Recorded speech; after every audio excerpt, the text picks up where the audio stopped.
Hey guys, what's up? This is ColbyCheeZe with OnRPG. Today I'm going to be doing a impressions video of a new upcoming MMO called Eden Eternal. This game is super fantastic, I must say. I usually try and play a game for just a couple of hours to get, just my first impressions of the game. And I actually ended up playing it for a really long time and got kind of hooked on it. So anyhow, I'm going to go ahead and go through everything that I found within the game that you should probably know about and let you make a decision to see if this is the game for you.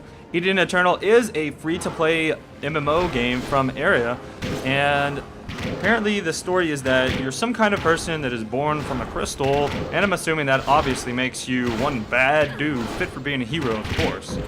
As I first stepped into the game, my initial impressions were, oh my gosh, the graphics in this game are simply amazing.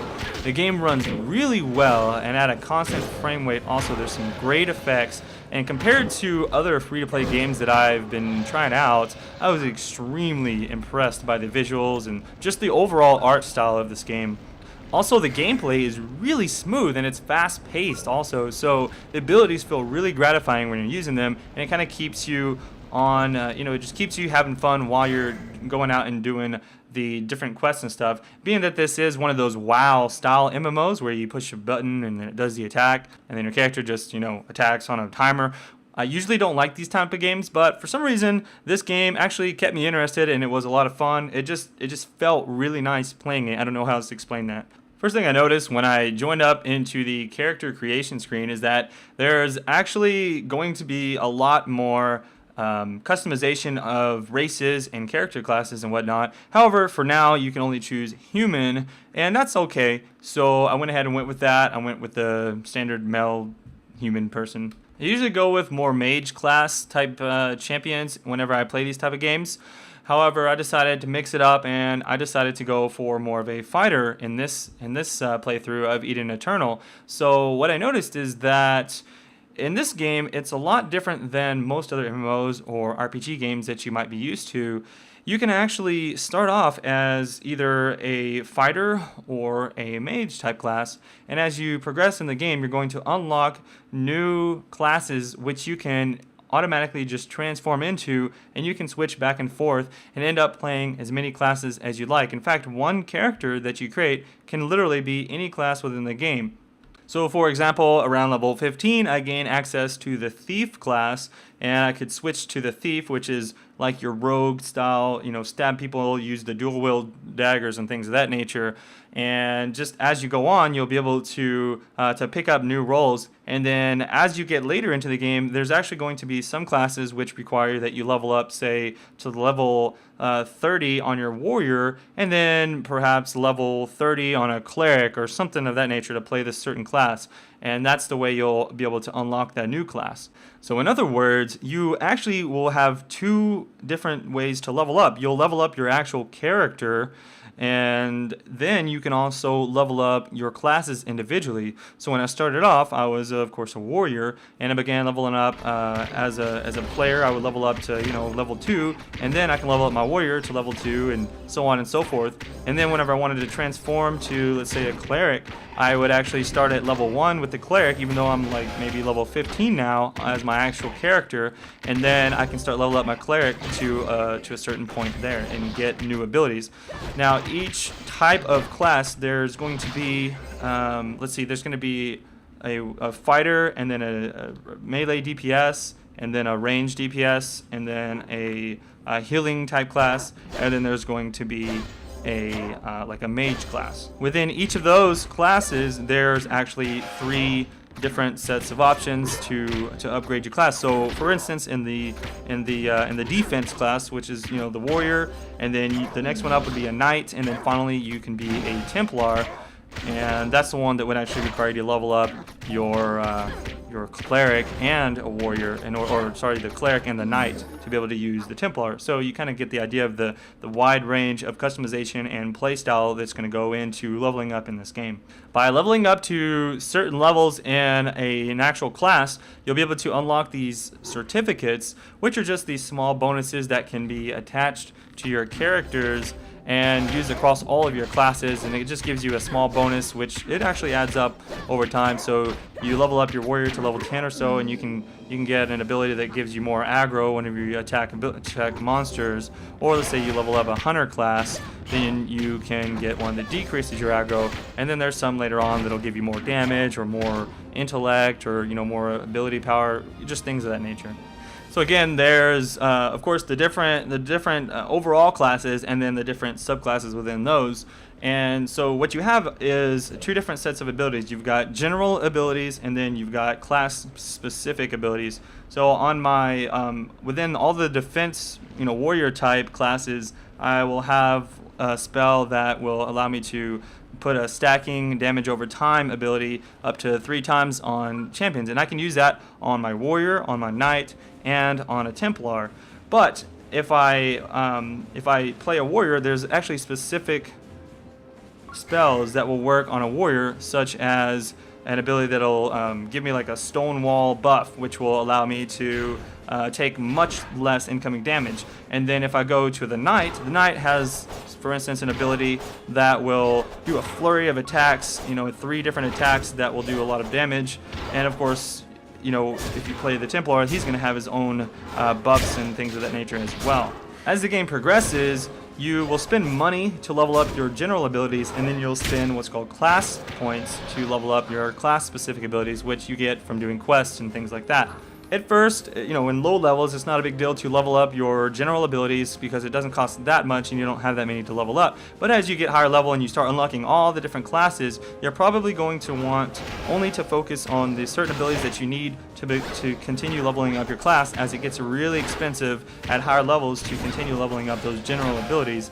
So I'm sure if you play the game for a really long time, you'll eventually be able to unlock all of those things. But just at first, as you're leveling up, you'll probably stick with your core class. Let's say you want to be a warrior all the way leveling up, and then maybe subclass into a cleric in case you need to be a healer role in certain dungeons. Then maybe you'll just level up your heal and maybe a buff ability as a healer, rather than every single ability that the cleric has available to them. In addition to all those ability customizations, you even have these class talents, which each class has their own talents pool that you can level up, with talent points once you level up that particular class. So this game has already just a huge amount of customization in it, just with the leveling up system and all the transformations that you can do within there.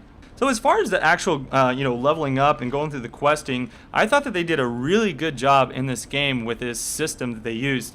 So when you're leveling up, they give you a decent amount of health potions, which you can use in combat. It just gives you an instant amount of HP, so that helps you out when you're going through. You don't have to sit down for a really long time and have tons of downtime in between fights. You can just pop your potion as a warrior when you're low. Of course, if you're a cleric, you can just throw on some heals on yourself and you're good, and maybe use some mana potion here and there.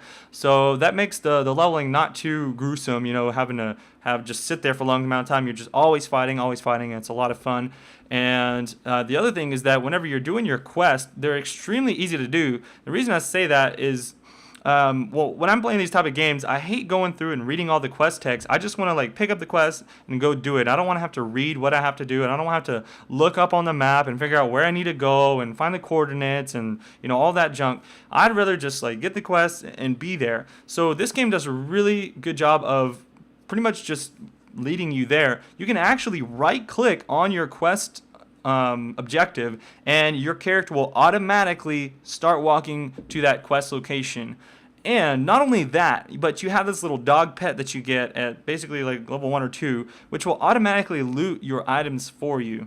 Those two things right there, I think, have got to be mandatory in all future MMO games. I've seen this in 1 or 2 other games as well, and this is definitely done extremely well in this particular game because of just how easy it is to get around. And then the really cool thing is, if you do actually like the lore and you still want to just go through and do the quest really quickly and level up, let's say you're leveling up with a friend, you don't have time to just sit there and read all the quest text, but you'd like to go back and do that later, even after you've completed the quest, there's actually an achievement screen which can show you all of the different quest chains that you've gone through, and you can go back and read kind of the progression and the storyline of those quests. And so I think that's really cool that you can go back and just re-experience the lore of the game when you have more time to do so, and just focus at one point on just doing all the quests and having fun and killing stuff, and then later you can go back and just read all that whenever you're messing around or just chatting with people. That's really awesome. I think they did a great job here,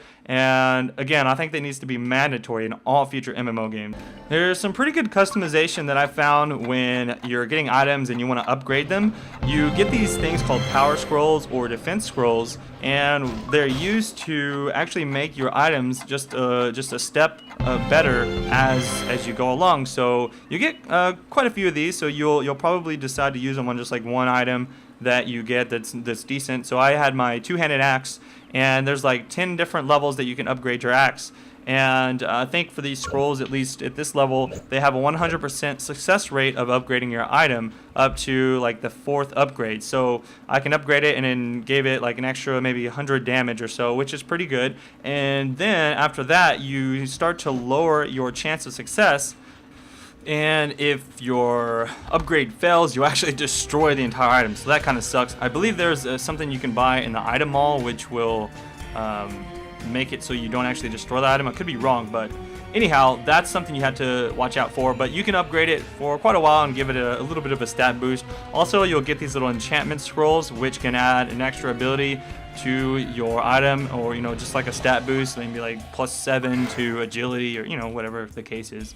The crafting system in the game is also kind of interesting, because rather than making your character an actual crafter, what you do is you get these different recipes and scrolls that you take to NPCs within towns, and you'll give them jobs like to go mining, or to go pick some herbs or something like that, or you can go to someone who summons a monster and you kill that monster and they drop certain items, and these items will be used for crafting. And then you have to take those crafting items to certain NPCs again, which will be able to try and craft blueprints. So you have to just find all these different job description things, and then you have to find all these different blueprints. And this is how the crafting system works in the game. And of course, I think certain items will actually have different success rates depending on how good it is and things of that nature. So there's all kinds of alchemy you can do to craft items, and just a lot of stuff. I didn't really have a lot of time to go into this, just because you don't even get to start doing the crafting quest until you're around level 25 or maybe 20. But anyhow, that's something, of course, that would take a whole new video just to go over the entire crafting system. But it does look like it's going to be pretty cool, and I do like the way they have it set up. I was also pretty impressed with the dungeons in this game, because as you're going through the different zones, there's generally, the way they have it set up, going to be a dungeon at the end of all your quest chains that you'll do, and then you can move on to the next zone. So the interesting thing is that they don't actually force you to complete this dungeon as a group to get all the quest objective completion. You can talk to an NPC that will change the dungeon to only a one-player dungeon, so you can still complete it and get your to get your completion bonus. And that way you don't have to go out and find a group. Now, if you do it as a group, then the dungeons are quite fun, because they're extremely challenging. Like, even the first dungeon I did, required a little bit of, you have to have an okay tank, and then you've got to have your person healing you. And they actually do the dungeons as 3-person dungeons, at least for the most part. As I was leveling up, I'm pretty sure they have higher person cap dungeons as you get to the higher levels, but just for the lower levels, they have the 3-person dungeons. So they're pretty cool, though. You go through and you gotta have a healer to heal you up, and you have to worry about aggro, because there are going to be pulls that are more than one person. So if you're the tank, which I was, you have to do all your AoE abilities and try and taunt the monsters off of your healer. So this was a lot of fun, coming from I was a big raider back in the World of Warcraft, and so this was pretty nice to me. I really enjoy the more challenging dungeon situations. So I can already see that they are going to have some really good content going forward, and I wish I had a chance to go through and try some of their in-game content as well.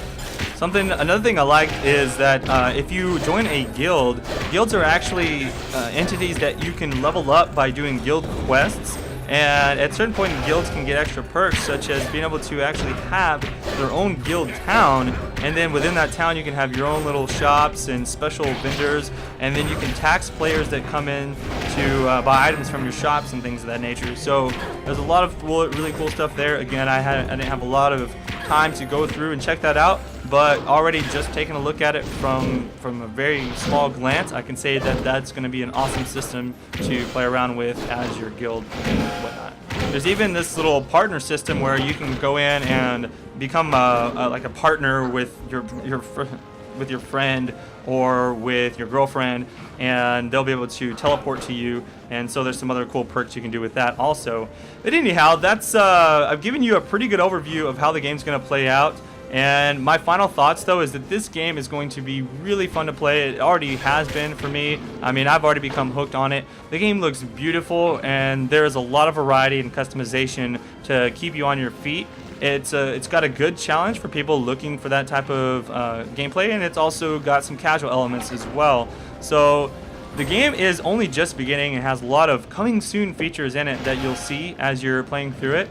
So that just means it's only going to get better. If you're looking for a WoW style MMO and that is free to play and just, you know, something that's easy to get into, this is definitely a top pick in my opinion. So if you guys want to learn more, be sure to check out OnRPG.com, or you can visit onrpg.com/boars to discuss the game with other people.